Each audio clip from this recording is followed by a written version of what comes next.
Olá, meus irmãos da paz do Senhor. Nós estamos de volta aqui para responder a mais uma pergunta da série.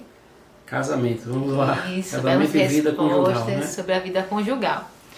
Então fiquem ligados que essa pergunta ela é muito interessante, Na sabe? verdade, a pessoa mandou um texto e no final fez a pergunta, né? Foi uma pergunta em forma de texto, né? Porque é muitas perguntas Mas no final em uma. parece que ela deixou a pergunta bem clara, né? Olha, observe. Um dos cônjuges está em um relacionamento com Deus e com a palavra. O outro ainda não está, porém quer estar, né? Independente da religião ou crença. O cônjuge que está no caminho de Deus sabe que o outro precisa também. Como esse pode ajudar, já que não conhece profundamente a palavra? Então nós vemos aqui o quadro de uma pessoa que é cristã, mas o cônjuge ainda não é, certo? Ela quer ajudar, porque ela entende que esse cônjuge precisa ter um relacionamento com Deus. E ela pede alguns versículos que possam estar ajudando ela a fazer isso. Que passagens bíblicas podem servir para ajudar a dar aquele start e abrir o coração da pessoa para que Jesus possa entrar? Isso também pergunto para outros tipos de relações, como amizades e família.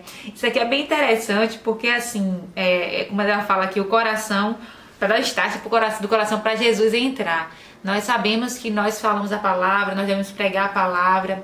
A fé vem pelo ouvir, mas nós sabemos que quem convence é o Espírito Santo. Amém. Então, assim, primeira coisa que a gente quer pontuar é que não é você que vai conseguir convencer seu cônjuge, ou seu amigo, ou seu parente a nada.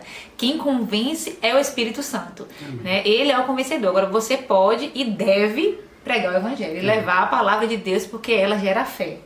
Com certeza. Então, assim, a pergunta se estendeu para familiares e para amigos, né? Mas a pergunta veio de uma pessoa que está casado, ela professa uma fé em Deus e a outra não, né? A outra professa um outro tipo de fé, ou não sei. Mas o fato é que são pessoas que professam fé diferentes, isso, né? Então, uma das coisas importantes, eu lhe aconselho antes, não a você mais, né? Você já está casado, mas a outras pessoas que estão nos ouvindo. Não é razoável você entrar num casamento com pessoas que professam fé diferente do que a sua. Eu não estou falando de acepção de religião, nem estou falando também de discriminação com nenhum tipo de religião, com algum tipo de religião. Eu estou falando para todos vocês que professam, seja lá qual for a religião.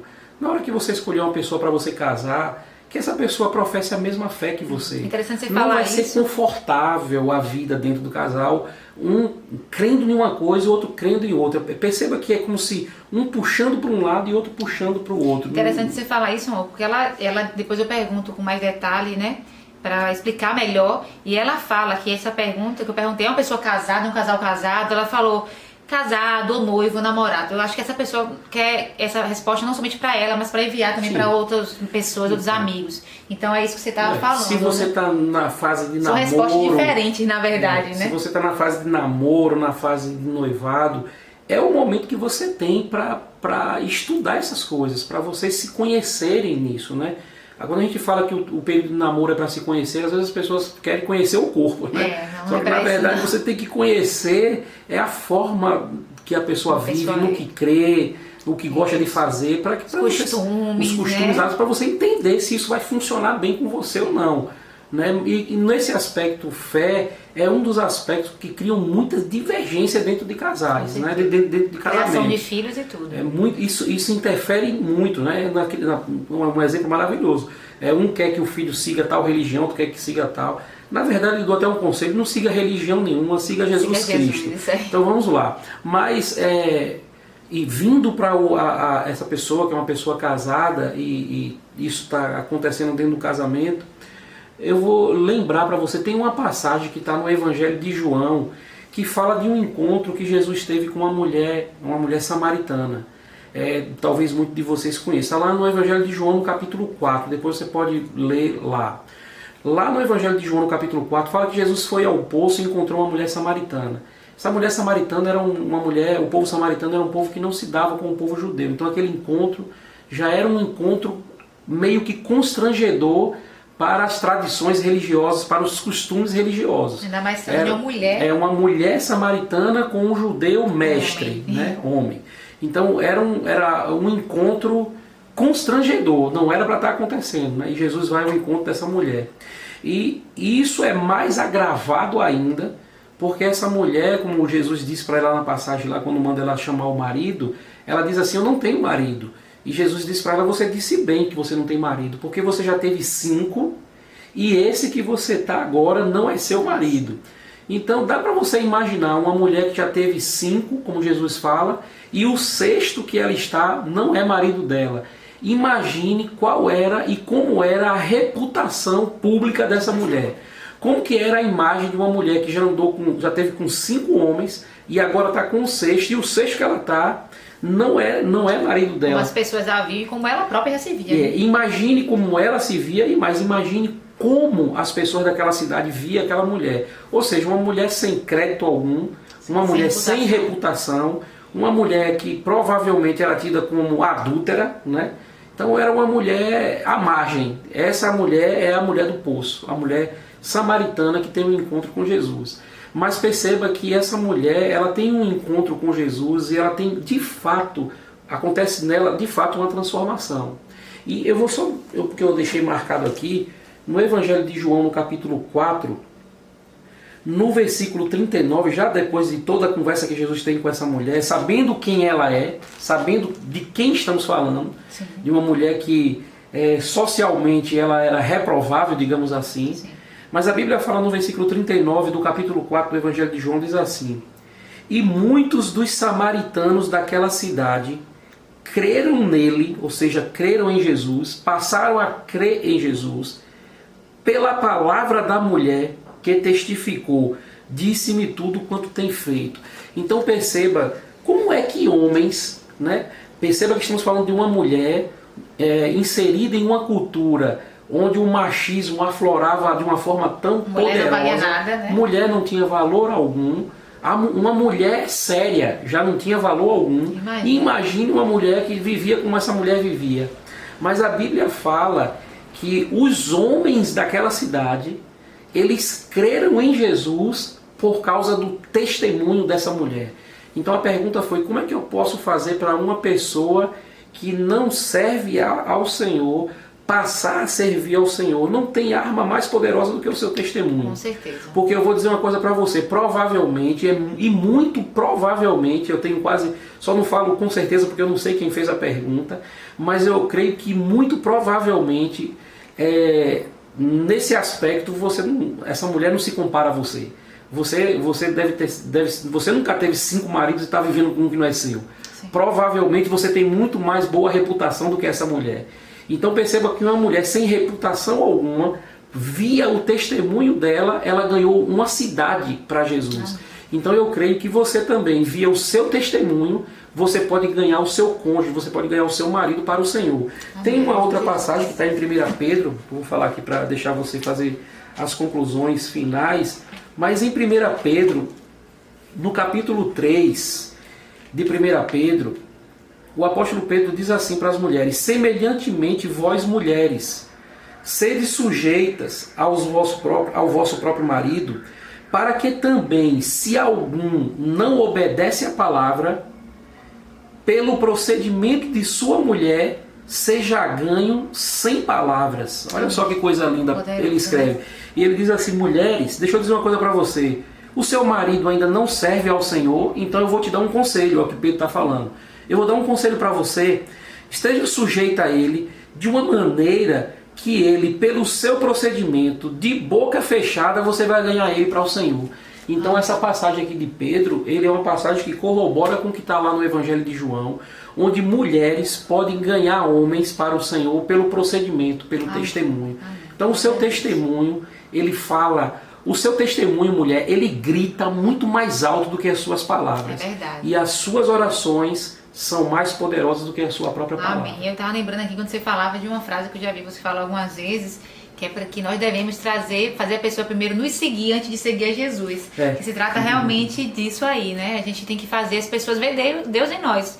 O seu cônjuge não vai desejar Deus se ele não vê que houve mudança em você quando você passou a crer no Senhor, quando você fez uma aliança com o Senhor. Isso precisa se tornar visível. É algo que acontece no nosso interior, mas com as nossas atitudes, com o nosso procedimento, tem que ser visível. As pessoas têm que olhar para nós e ver Deus em nós. As pessoas têm que olhar para nós e ver assim, nossa, como Vanessa mudou depois que aceitou Jesus. Que Jesus é esse que fez isso com ela? Amém. Sabe? Que Jesus é esse que fez essa mulher samaritana que já teve 5 maridos, estava se envolvendo com outro que nem era dela, simplesmente sair numa cidade inteira e converter uma multidão. Que Jesus é esse, sabe? As pessoas têm que desejar Jesus através da nossa vida, né? Tanto familiares, como você estendeu a pergunta, quanto amigos, e muito mais seu cônjuge, porque as pessoas de fora nos vê fora, mas os cônjuges nos vê na nossa casa. Então, sabe, aquele momento que era pra ser de pressão para uma pessoa natural explodir, você ser serena, você agir com sabedoria, uma pessoa que naturalmente iria dar uma bronca no filho ou dar uma surra meio estressada, você simplesmente se manter sempre centrada, porque o Espírito Santo habita dentro de você. Essas pequenas coisas, os nossos cônjuges observam, sabe, Márcio? Então, observe. Ainda mais que você está dizendo que ele é ímpio. Ele não aceitou Jesus. Você pode, às vezes, falar alguns versículos da Bíblia, falar algumas coisas e achar que ele não está observando, mas a semente está sendo lançada e a semente é uma boa semente. Amém. Continue falando, né? Sempre que puder assistir algum filme em relação à palavra, assiste. Sempre chame para poder assistir uma ministração. Convide para ir para a igreja também, mas nada forçando, nada pressionando, porque nem Deus quer. A palavra diz que Jesus ele bate na porta, espera que a pessoa abra. Ele não arromba a porta. Então você não pode querer obrigar ao seu cônjuge a aceitar Jesus. A salvação tem que ser uma decisão, não algo reprimido, algo por obrigação, amém? Então o nosso comportamento, o nosso testemunho, inclusive nós vimos isso em uma pesquisa recentemente, que a maioria das pessoas se convertem, não é assistindo uma pregação na igreja, não é assistindo uma live, enfim. O maior potencial de evangelismo, a melhor percentual, né, que tem de evangelismo, de conversão, é com pessoas próximas, por via testemunho, entre parentes, entre amigos, alguém que se converteu aí fala de Jesus para um amigo se converte, fala de Jesus com um parente se converte. Então isso nos mostra, né, em dados estatísticos, que o nosso testemunho fala mais alto que a nossa boca, como meu esposo falou. Ore pelo seu esposo, ore pelo seu cônjuge, sabe? Peça para a oração, eu já ouvi dizer que a oração é como se fosse quando nós oramos, nós estamos como se estivéssemos construindo estrada para Deus pisar. Então, quando você está orando, você está pedindo para Deus, está quebrantando o coração do seu esposo, sabe? Orando pela vida espiritual dele, está preparando esse caminho para o próprio Espírito Santo ir trabalhando. A oração tem muito poder, ainda mais a oração de você, que é a esposa. Amém. Vou deixar essa frase para o final do vídeo, né, para você guardar, que é a frase que ela citou, que é uma frase que eu tenho deixado preparado para matéria evangelismo, que é uma matéria que eu ministro, e a frase diz exatamente isso. Antes de você fazer com que a pessoa siga Jesus, faça com que ela siga você. E depois que ela estiver seguindo você, ela vai querer o Deus que você tem. É isso aí, amém. Amém. Gente, nós estamos finalizando, né, temporariamente pelo menos, essa série de casamento, de perguntas e respostas. Vamos continuar falando sobre casamento, vamos continuar falando sobre vida conjugal e sobre muitos outros aspectos da palavra, né? Nós vamos fazer o estudo sobre alguns livros que a gente citou, né? Nós vamos fazer alguns estudos sobre eles, mas essa de pergunta e resposta, nós vamos temporariamente estar finalizando hoje e aguardando que as perguntas venham. De acordo com que vocês forem enviando perguntas para o nosso e-mail, que está ficando na descrição aí do vídeo, a gente vai compilar mais uma quantidade de perguntas para estar gravando mais vídeos, né? Amém. Mas até lá, nós finalizamos essa série aqui e esperamos que vocês tenham gostado, Amém. né? Deus continue abençoando você, sua família, o seu casamento, e que seja mais fortalecido nos laços de amor do Senhor, e que essa aliança permaneça até a volta de Jesus. Amém. Glória a Deus. Então pode continuar compartilhando nosso canal, sabe? Continua nos seguindo. Não vamos parar por aqui e gera expectativas, porque a próxima série vai ser uma bênção. Amém. Um abraço. Senhor continue abençoando vocês. Tchau, tchau.